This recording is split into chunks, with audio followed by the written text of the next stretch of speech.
Assalamualaikum warahmatullahi wabarakatuh. Perkenalkan, nama saya Muhammad Haris Fadilah. Saya dari kelas reguler pagi BJMB NPM 22060200069. Izinkan saya menjelaskan presentasi tugas video dari Bapak Insinyur Adi Surya, Sejarah Islam yang berjudul Sultan Suryansah. Sultan Suryansah merupakan raja kerajaan Banjar pertama yang memeluk agama Islam. Sewaktu kecil namanya adalah Raden Samudra. Gelar Sultan Suryanullah tersebut diberikan oleh seorang Arab yang pertama datang di Banjarmasin. Beberapa waktu setelah Pangeran Samudra diislamkan oleh utusan Kesultanan Demak. Ia merupakan Raja Banjar pertama yang memeluk Islam, dan sejak dialah agama Islam berkembang resmi dan pesat di Kalimantan Selatan. Ini adalah tempat tanggal lahir Sultan Suryansah atau bisa dikenal juga dengan Pangeran Samudra. Bukti dari silsilah keluarga Sultan Suryansah. Kehidupan awal Sultan Suryansah adalah anak keempat dari Sultan Mustain Billah II bin Sultan Tamjidillah I. Dia memiliki keempat orang saudara kandung dan 9 orang saudara tiri. Saat masih muda, Sultan Suryansah belajar ilmu agama dan bahasa Arab. Setelah itu, dia mendapatkan pendidikan politik dan militer yang dianggap penting bagi seorang calon penguasa pada masa itu. Berdasarkan sejarah, Sultan Suryansah memeluk agama Islam dibantu oleh Hatib Dayan pada tahun 1521. Hatib Dayan merupakan keturunan Sunan Gunung Jati dari Cirebon, Jawa Barat. Ia menyampaikan syiar-syiar Islam dengan kitab pegangan surat layang kalimah sada di dalam bahasa Jawa. Ia seorang ulama dan pahlawan yang telah mengembangkan dan menyebarkan agama Islam di kerajaan Banjar sampai akhir hayatnya. Pada tahun 1632, setelah kematian ayahnya, Sultan Suryansah menggantikan posisi ayahnya sebagai Sultan Banjar. Diangkat menjadi raja di Banjarmasin oleh para patih atau kepala kampung. Di hilir Sungai Barito, kemudian ia memakai gelar yang lebih tinggi yaitu Pangeran Samudra atau Pangeran Jaya Samudra.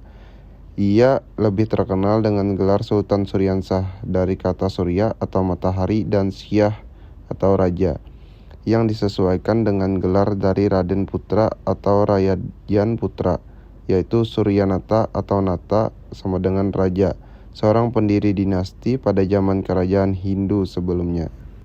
Pada masa awal kepemimpinannya, Sultan Suryansah menghadapi berbagai tantangan termasuk perang saudara, serangan dari kerajaan tetangga, dan masalah keuangan.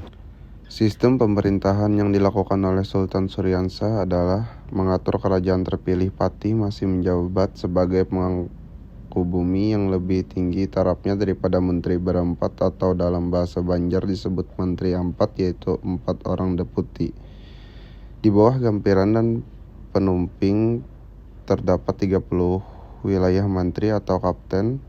Keempat deputi ini juga berwenang sebagai hakim. Sesudah lenyapnya negara Daha, patih tertua Arya Taranggana dari negara Daha diangkat sebagai mangkubumi dengan wewenang menangani masalah administrasi negara dari seluruh wilayah negara. Keempat deputi berwenang juga sebagai jaksa dan hakim, tetapi segala keputusan mereka berdasarkan sebuah kodifikasi hukum yang disebut Kutara atau Kutara Manua. Pada masa kepemimpinan Sultan Suryansah, salah satu kebijakan penting yang diambil oleh Sultan Suryansah adalah mendukung penyebaran agama Islam di wilayah Banjar. Hubungan dengan masyarakat dan bangsanya, Sultan Suryansah dikenal memiliki hubungan yang baik dengan rakyatnya. Perang melawan POC atau Belanda pada tahun 1659, Belanda saat itu berkuasa di wilayah Hindia Timur menyerang kerajaan Banjar.